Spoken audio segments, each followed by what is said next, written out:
ഇന്നത്തെ today special ഉണ്ടപ്പുട്ട്. നിങ്ങളുടെ നാട്ടിൽ എന്തോ പറയാറില്ല, ഇവിടെ ഉണ്ടപ്പുട്ട് എന്നാണ് പറയുന്നത്. അപ്പം നമുക്ക് വേഗം വളരെ എളുപ്പത്തിലാക്കാം. ഞാൻ 3 ചെറിയ ഉള്ളി പീസാക്കി, ചെറുതെന്ന് പറഞ്ഞാൽ ചെറിയ ഉള്ളി അല്ല കേട്ടോ, വലിയ ഉള്ളി പീസാക്കി കട്ട് ചെയ്തു. പിന്നെ 3 പച്ചമുളകും കുറച്ച് വെളുത്തുള്ളിയും ഒരു കഷ്ണം ഇഞ്ചിയും. വെളുത്തുള്ളി എന്ന് പറഞ്ഞാൽ ഒരു വെളുത്തുള്ളിൻ്റെ ഒരു 5-6 ഉള്ളി. ഇത് എന്നിട്ട് നമുക്ക് മിക്സിയിൽ അരക്കാം.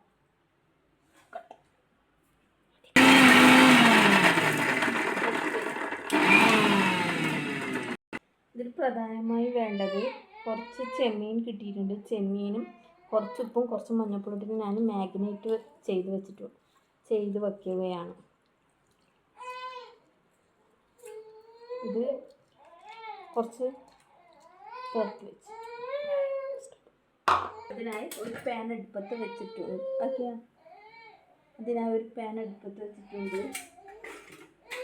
ഇത് ചട്ടി ചൂടാവണം.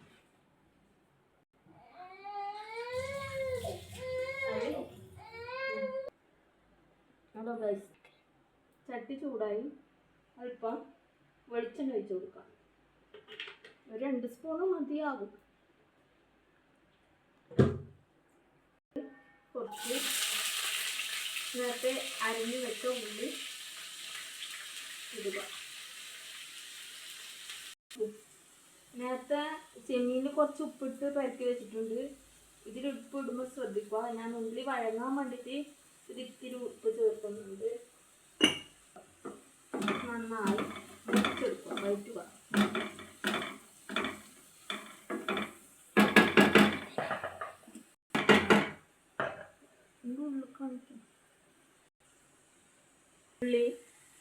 ഉള്ളി മൂത്ത് വന്നിട്ടുണ്ട്.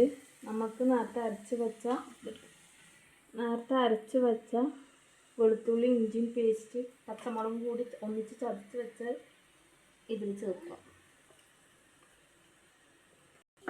ഇത് രണ്ടും കൂടി ഒന്ന് മിക്സ് ചെയ്തിട്ട് കൊടുക്കുക. ഇതിൽ കുറച്ച് മഞ്ഞൾപ്പൊടി ശേഷം മതി. നേരത്തെ ചെമ്മീനിൽ പരത്തി വെച്ചിട്ടുണ്ട്.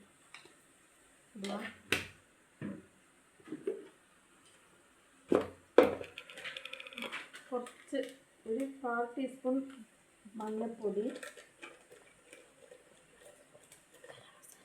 കുറച്ച് ചിക്കൻ മസാലപ്പൊടി,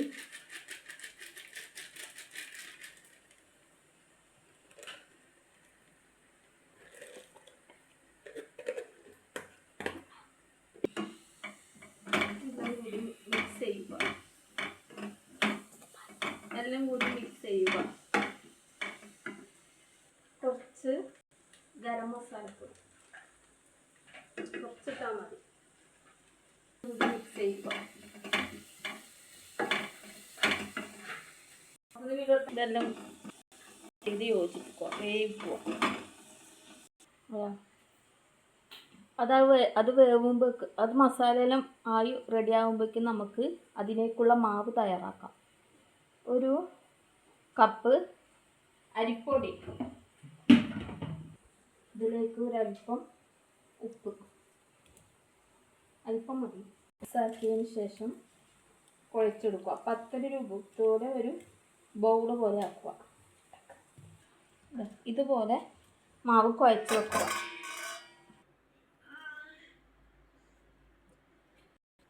തേങ്ങയും പത്തലിൻ്റെ പൊടിയും നമ്മളെ മസാലയും ആയിട്ടുണ്ട്. നമുക്കിനി ഇതുപോലെ ഒരു ഉണ്ട എടുക്കുക. കുറച്ച് അല്പം വെളിച്ചെണ്ണ തടവുക. എന്നിട്ട് ഇങ്ങനെ ഉണ്ടയാക്കുക.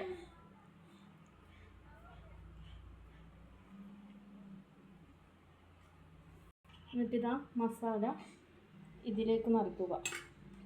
ഇത് നിറച്ചത് ഈ ഒരു രൂപത്തിലാവും. എന്നിട്ടിതാ തേങ്ങയിലേക്ക് മുക്കുക.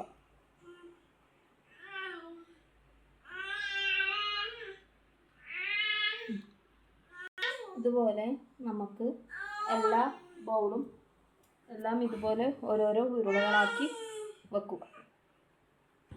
അവസാനം ഫൈനലി ഫിനിഷ് ചെയ്തു. എന്നിട്ട് ആവശ്യമെങ്കിൽ വെക്കുക, ഓരോന്നായി വെക്കുക. ഇങ്ങനെല്ലാം നിറച്ചു മൂടി വെച്ച് ആവി